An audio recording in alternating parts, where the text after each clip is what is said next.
नईम हैदर पंजोता साहब हमारे साथ मौजूद हैं, हम उनसे गुफ्तगू करेंगे। बहुत शुक्रिया नईम हैदर पंजोता साहब। सर, सबसे पहले तो ये बताइएगा कि अब हमने देखा कि 26वीं आईनी तरमीम के बाद पाकिस्तान तहरीक इंसाफ के अंदर जो इख्तलाफात की खबरें हैं वो ज़्यादा सामने आने लगी हैं। ज़ैन कुरैशी साहब को जब शोकास नोटिस दिया गया तो कल उन्होंने डिप्टी पार्लिमानी लीडर के ओहदे से मुस्तफ़ी भी वो हो गए हैं। ये पार्टी के अंदर इख्तलाफात और ख़ास तौर पर जो ज़ैन कुरैशी साहब का मुस्तफ़ी होना है, इसको आप कैसे देख रहे हैं?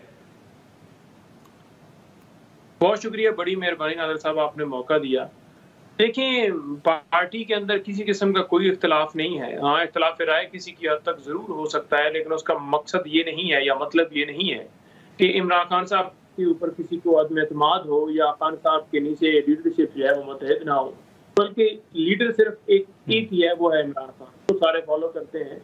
और जहाँ तक खबरें फैलाने की बात है, कोई पार्टी के अंदर अगर इंटरनल मामला चल रहा है या किसी मामले के ऊपर पार्टी ने समझा है कि शो कॉज भेजना है किसी फर्द को, उसने डिसिप्लिन फॉलो नहीं किया या इंस्ट्रक्शन फॉलो नहीं की, तो डेफिनेटली उस मेंबर ने जवाब देना है। उसका मतलब ये नहीं है कि किसी तरह पार्टी टूट रही है। पार्टी तोड़ने के लिए तो पूरी कोशिश की गई कि एक वर्कर के ऊपर क्रैकडाउन किया जाए, लोगों को अंदर डाला जाए, उनके ऊपर केसेस बनाए जाए, किसी तरीके से इमरान खान का वोटर जो है, सपोर्टर जो है वो टूट जाए। लेकिन ऐसा मुमकिन नहीं हुआ, तो फिर इस तरह की कैंपेन चलाई जाती है कि पार्टी के अंदर बहुत ज्यादा इख्तलाफ हैं। कोई आपने कहीं पर एक जुमला सुना हो तो ये कह रहा हो कि हम इमरान खान के ऊपर अदम एतमाद करते हैं या पाकिस्तान तरीके नहीं, लेकिन ठीक है, बिल्कुल ठीक है नईम हैदर साहब, लेकिन ज़ैन कुरैशी साहब का जो मुस्तफ़ी होना है वो उसको आप किस तरह देख रहे हैं? क्या जो शोकास नोटिस है उसके जवाब से वो मुतमईन नहीं है, आप मुतमईन नहीं है, या क्यों ये उनको फैसला करना पड़ा? नहीं, देखिए, उन्होंने एक ट्वीट किया है जिसके अंदर उन्होंने लिखा है कि अवाम, जो मेरी हल्के की अवाम है, मेरी जो तहरीक इंसाफ है, उसकी जो जितनी क़यादत है, खान साहब हैं, जो भी डिसीजन आएगा उसके बाद जो है वो फिर मैं जो भी मेरे लिए होगा हुक्म मैं करूँगा। जहाँ तक बात है, उन्हें शोकास भेजा गया, डेफिनेटली उन्होंने अपना शोकास का जवाब जो है वो जमा करवाया है। अब उसके ऊपर जो एक कमेटी होगी वो उसके ऊपर अपना फैसला देगी। उस फैसले के बाद डेफिनेटली खान साहब के साथ जो है वो सारी चीज़ उनको भिजवाई जाएगी। तमाम रिप्लाई को देखते हुए जो भी उसके ऊपर रिपोर्ट बनेगी, तो फिर जो डिसीजन होगा वो आप सबके सामने आ जाएगा। हाँ, ठीक है, लेकिन ये जो फैसल चौधरी साहब को लीगल टीम से निकालने का फैसला है, हमने देखा कि कुछ रोज़ कबल उन्होंने खान साहब से अडियाला में मुलाकात की, उन्होंने मीडिया से गुफ्तगू की और उसको बाद में लीगल टीम से निकाला गया है। तो उनको खान साहब की मर्ज़ी से निकाला गया है या बाहर जो क़यादत मौजूद है उन्होंने अपने एंड पे ये फैसला लिया है? देखिए, मैं तो उस मुलाकात के अंदर भी नहीं था और मैं ये समझता हूँ कि ये पार्टी का एक इंटरनल मामला है जिसको ज़्यादा वो हाईलाइट दिया जा रहा है या हर प्रोग्राम के अंदर वो कहा जा रहा है। ये इंटरनल मामलात जो हैं वो होते रहते हैं और उस इंटरनल मामले को इंटरनल ही देखा जाएगा। बाहर किसी फोरम के ऊपर बैठ के कोई भी डिसीजन जो है उसको नहीं लिया जाएगा या उसको ऊपर नहीं डिस्कस किया जाएगा।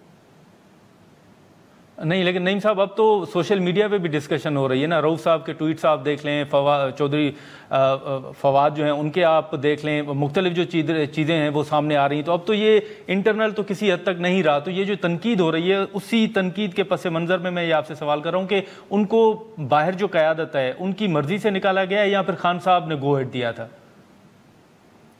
नहीं, मैं वही गुजारिश कर रहा हूँ। देखें, सोशल मीडिया जो है एक ऐसी आवाज़ है जिसको आप दबा नहीं सकते, जिसको रोक नहीं सकते। जिसको रोकने के लिए बड़ी कोशिश की, हर एक ने कोशिश की, हर इदारे ने कोशिश की, जो बंद नहीं हो सकती। तो आवाम जो राय रखती है, उस राय को जो है वो मुकद्दम पॉजिटिव भी होती है, दूसरे को पॉजिटिव नेगेटिव लगती है, या एक को पॉजिटिव लगती है दूसरे को नेगेटिव लगती है।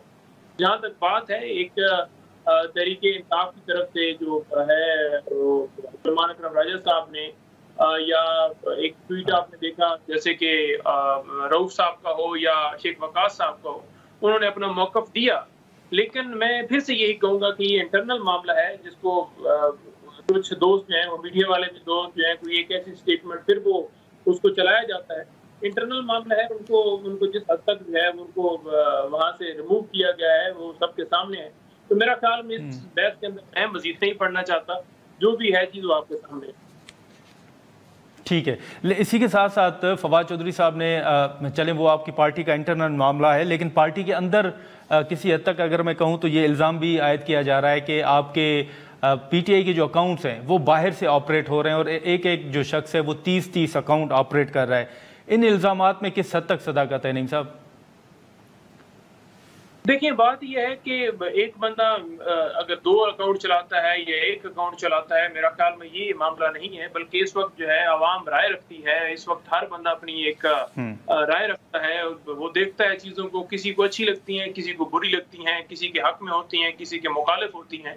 तो ऐसा अमल जो है वो अगर देखा जाए पाकिस्तान तहरीक-ए-इंसाफ, तो पाकिस्तान तहरीक-ए-इंसाफ अगर आज जो है वो बल्ले का निशान हो या जो है वो कोई भी किसी मामले के ऊपर हो, कोई जुल्म नाइंसाफी जो है वो उजागर करनी हो, तो सोशल मीडिया का एक भरपूर रोल रहा है। तो सोशल मीडिया जो है वो एक बहुत बड़ी ताकत है तहरीक इंसाफ की, बल्कि इस पाकिस्तान की, जिसमें सोशल मीडिया ने एक भरपूर तरीके से किरदार अदा किया है और सोशल मीडिया के तमाम वर्कर्स को, तमाम लोगों को हम सराहते हैं जी।